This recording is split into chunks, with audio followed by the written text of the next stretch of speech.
कर्ज हा शब्द ऐकल्यावर अनेकांच्या मनात वेगवेगळे विचार येतात, नाही का? आजच्या जगात कर्ज घेणं ही एक खूपच सामान्य गोष्ट झाली आहे.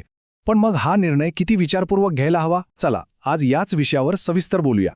तर मग हा सगळा विषय आपण 5 सोप्या भागांमध्ये समजून घेणार आहोत. सगळ्यात आधी कर्ज हे आजचं वास्तव का आहे ते पाहूया. मग कर्जाचे 2 चेहरे कोणते आहेत, म्हणजे एक प्रगतीचा मार्ग आणि दुसरा संकटाचा मार्ग, हे बघू. आणि शेवटी या सगळ्यातून काय निष्कर्ष निघतो आणि निर्णय कसा घ्यायचा यावर नजर टाकूया. चला तर मग सुरू करूया. चला तर मग सुरुवात करूया आपल्या पहिल्या भागापासून. कर्ज एक आजचं वास्तव. खरं सांगायचं तर आजकाल कर्ज घेणं ही काही मोठी किंवा नवीन गोष्ट राहिलेली नाहीये.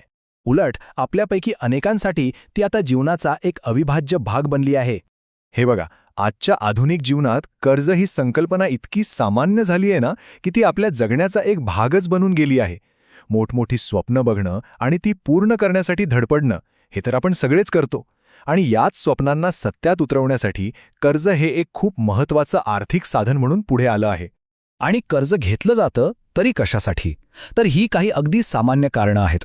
स्वतःचं घर घेणं, मुलांना चांगलं शिक्षण देणं, एखादा व्यवसाय सुरू करणं किंवा गाडी खरेदी करणं, या सगळ्या गोष्टी आयुष्यातल्या मोठ्या आणि सकारात्मक घटना आहेत, नाही का? आणि याच टप्प्यांवर अनेक जण कर्जाचा आधार घेतात. पण थांबा, कर्ज म्हणजे नेमकं काय? अगदी सोप्या शब्दात सांगायचं झालं तर ही एक रक्कम आहे जी आपण एखाद्या व्यक्तीकडून किंवा बँकेसारख्या संस्थेकडून उधार घेतो. आणि हो, ही रक्कम एका ठराविक वेळेत व्याजासोबत परत करायची असते. ही साधी सोपी व्याख्या आहे, पण ती लक्षात ठेवणं खूप महत्त्वाचं आहे. ओके, आता आपण येऊया दुसऱ्या आणि खूप इंटरेस्टिंग भागाकडे. कर्जाचे 2 चेहरे. बघा, एक गोष्ट लक्षात घ्यायला हवी. कर्ज हे स्वतःहून चांगलं किंवा वाईट नसतं. ते कसं वापरलं जातं, कसं हाताळलं जातं, यावर सगळं काही अवलंबून असतं. कर्ज हे एकाच वेळी एक उत्तम साधनही असू शकतं आणि एक मोठी समस्याही. सगळा खेळ आहे तो आपण निवडलेल्या मार्गाचा. योग्य नियोजन केलं तर ते एका वाढणाऱ्या रोपासारखं प्रगती देतं. पण जर निर्णय चुकला तर ते वादळासारखं सगळं काही उद्ध्वस्त करू शकतं. निवड पूर्णपणे आपल्या हातात असते. मग कर्जाला एक फायद्याचं साधन बनवायचं असेल तर काही गोष्टींचा विचार करणं खूप गरजेचं आहे.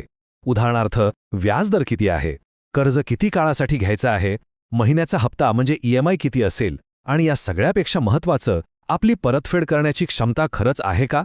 आपलं उत्पन्न आणि खर्च याचं गणित जुळतंय का?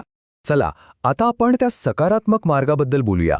प्रगतीचा मार्ग हा तो मार्ग आहे जिथे कर्ज हे फक्त कर्ज न राहता स्वप्न पूर्ण करण्याचं एक माध्यम बनतं.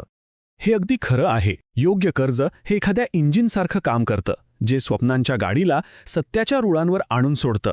जेव्हा कर्ज योग्य कारणासाठी आणि योग्य नियोजनाने घेतलं जातं, तेव्हा ते खरंच वैयक्तिक आणि आर्थिक प्रगतीला चालना देतं. उदाहरणच द्यायचं झालं तर शैक्षणिक कर्ज.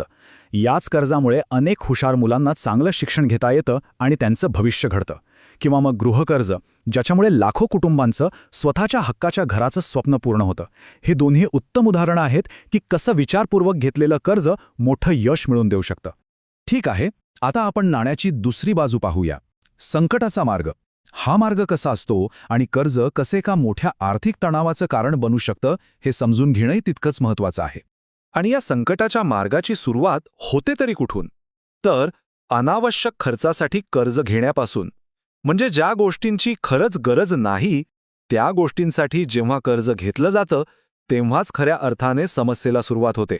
आणि हे एक असं चक्र आहे ज्यात अडकणं खूप सोपं आहे. बघा, होतं काय, सगळ्यात आधी अनावश्यक गोष्टींसाठी कर्ज घेतलं जातं. मग त्याचे हप्ते वेळेवर भरले जात नाहीत.